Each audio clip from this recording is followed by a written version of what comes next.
Hello there, it is I, your boy, H-Boy, and today I am going to be reviewing about an experience I had just a few days back.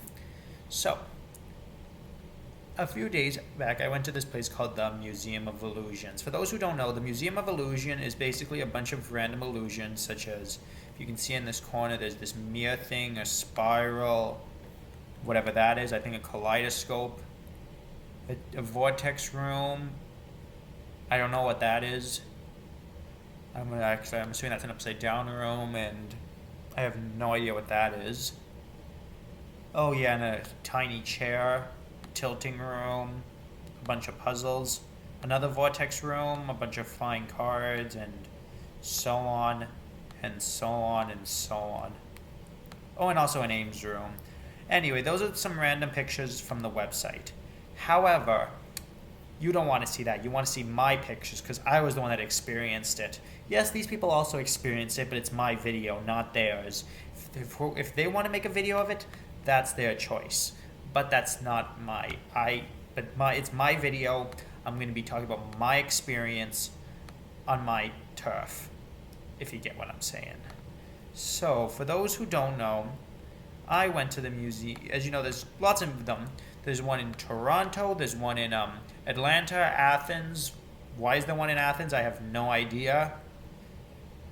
Are the ghosts of the ruins there? I don't know. Anyway, and then there's also one in Texas, Belgrade, Boston, Budapest, Dallas, Texas, Doha, etc., Dublin, Dubai, Kansas, blah, blah, blah. It's worldwide. It's like that song from Johnny Cash, I've been everywhere, man, I've been everywhere. You know, in other words, it's everywhere. You understand. So, the one I went to was pretty interesting. In fact, I'm going to even be showing you some photos. So, let's start with the basics. It was basically your typical museum. It had just a bunch of classic illusions. It's almost like something you'd see in a science museum.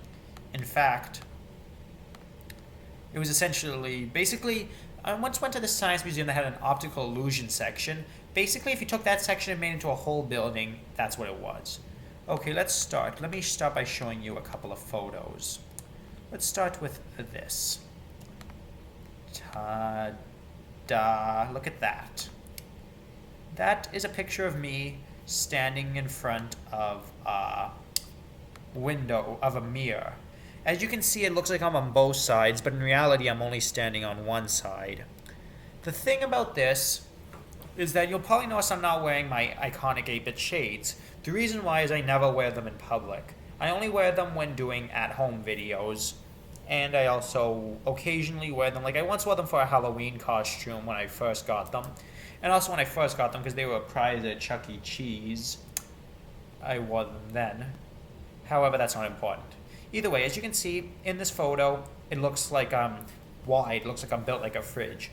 In reality, I'm standing in front of a mirror I'm standing in front of a mirror with one leg out and one arm out. So if I go back to if I turn the camera back on and I show you, let me show you what my stance was. I'm gonna move the camera back a little. It's gonna be hard to see, but I was like I was standing up straight. I had one arm up like this, and then I had one leg out, like that. It's hard to tell because of the table, but you get the idea. So one arm out, one leg out, essentially. So that's basically what it was. Now this illusion, it was a tiny bit, let's just say, boring. And there was also, you can't see it in this picture, but there was also a ladder behind it, so it looked like you were floating up. Like, what you could have done is like waved your hands around, and you could have waved your hands around and made it look like you were flying, but I didn't do that because the thing is, I don't know if the ladder was supposed to be climbed or if it was for employees only, so I didn't risk it. Either way, that's the first picture. Now let me get you the second picture. And the second picture is it was a kaleidoscope. Let me show ya. Ta-da! It's a kaleidoscope, and as you can see, which you don't know, my real head is the one.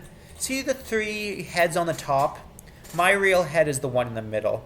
The rest are, it's a bunch. It was basically a triad of mirrors. It was a equilateral triangle with a mirror on each side, and they just reflected off of each other over and over again, which is pretty cool.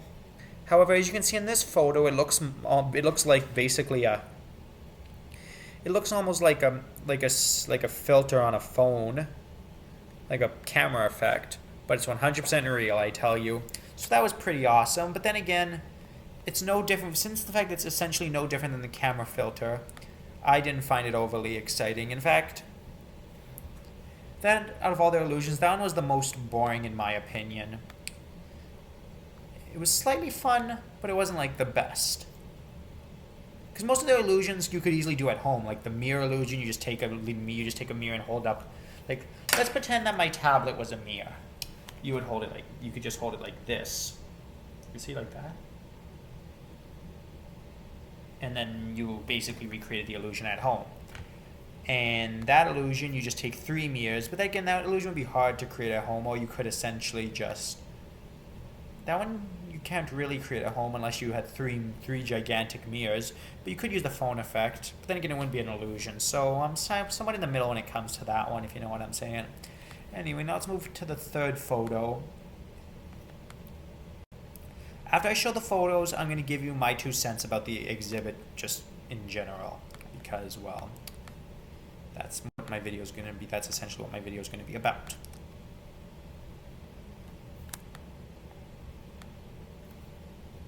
Okay, this picture, I'm standing at a table. As you can see, there appears to be 1, 2, 3, 4 people at the table. But as you can clearly tell, they're all me. I'm the one wearing the blue jacket and the mask, but you know it's me. Anyway, as you can see in this one, the illusion's kind of interesting. It's not very realistic. Well, the thing is, as you can see in this photo, there's that line in the middle of the table, which is almost a giveaway. What the problem with this is, what they should have done, well, it's slightly less obvious when you're standing there, but it's like really obvious when you take the picture about that it's not real because of the line. So basically what there is the first part of the table where I'm standing is real, but the rest is just 2 mirrors that just keep bouncing off of each other, making it look like there's 1, 2, 3, 4, 5, 6 people at the table when there's only 1, me. So this one, I had to say, was somewhat interesting, but the problem is, unlike most illusions, which when you take a picture of it, it's more realistic than when you see it in person, this one, it's more realistic when you see it in person, which is kind of problematic. And then I think I got one more. The vortex room. This one was my favorite, because this one's somewhat interesting. Essentially what it is like, let me show you. It's essentially what it is. It's a little blurry. I apologize in advance, but essentially what it is, it's a room with a spinning cylinder. And notice how I'm walking in almost a waddling kind of way. Like, you see that? Watch, see how it looks like I'm waddling almost? Basically, because what the thing is, when you're walking through it, the illusion is that while the walls are spinning, the illusion is that the floor is also spinning, so it's hard to walk through. Like, the first time, like, I remember, because this is the first time I've been to this exact museum. I once went to another museum which also had this illusion. However, that time I remember I was holding on and I was like camping. At one part I held on and I was like, oh my goodness, because I actually thought that I was gonna. It actually felt like I was walking sideways. And on this one, as you were staring at the door, it felt like the door was tilting. Like, let's pretend that my tablet is the door. It felt like the door was going like.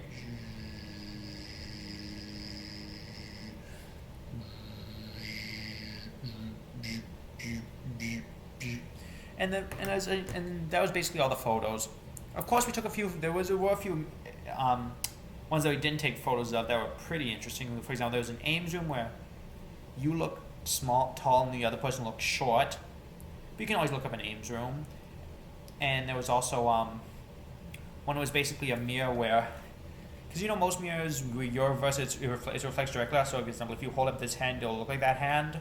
However, the one they had is like they called it a real mirror, where essentially if you raise this hand up, if you raised your right hand, it would look like your left hand. It would show left side on the camera. In fact, on this camera right now, like I'm right now holding up my right hand, but it looks like the left because, well, it's not, because it's inverted or non-inverted, depending on what logic you think. Either way, I didn't take any pictures of those because they were lame. And then there was one I found really interesting where at first it's a bunch of numbers, but as you walk back, it looked like a photo, I think, of Albert Einstein, which was pretty cool. But there are lots of Albert Einstein pictures in there. And then there was a few minor ones, like a spiral and one of an upside-down train, and I think that was it. So now that I've explained what the exhibit was like, now I'm going to give you my 2 cents, if you will. So, let me say, it wasn't overly worth it. While I did like the exhibit, and I thought that the museum and the illusions were pretty cool, I felt it was incredibly tiny. Like, it was no bigger than maybe it was no bigger than, let's say, a typical store on a city street. It wasn't like a gigantic full block museum. So that's the thing. It wasn't overly big. It was only 2 rooms, and there was only 1, 2, 3. There was about maybe 12 to 13 different exhibits. And there was also a few exhibits that were flat out dangerous. For example, the trippy room, the vertex room, the one with the spinning cylinder. That one, if you're not looking closely, you'll probably go splat. And then there was one where it was like through 3 repeatedly flashing lights, and the problem is if you stay in too long, you probably would have burnt your eyes out. I only walked in there for a few seconds, but if I was in there if I spent any more time in there, I probably would have had my retinas burnt out, and that would not have been good. And on top of that, it was, according to the website, it was like $44.22 or something dollars per person, which in my opinion is kind of expensive considering the fact that it's literally just a store on the side of the street. If it was like a big museum, I would understand, but it's literally just a store on the side of the street.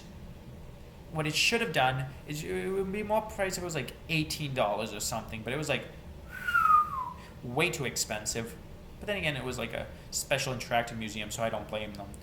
So in my opinion, if I had to give it on a scale of 1 to 10, I would give it maybe a 4.5 out of 10. Because it was like good, but it was kind of underrated. That's what I have to say about it. So, I guess that's all I have to say about something I've experienced. So, I hope you enjoyed the video and the photos. Sorry I couldn't talk about much because I really didn't take any good videos while I was there, but because I'm not the kind of person who does public vlogs. I usually only do my videos in here because notice how it's always the same background every time I do a video. You understand. Well, anyway, that's it. Your boy H-Boy signing off.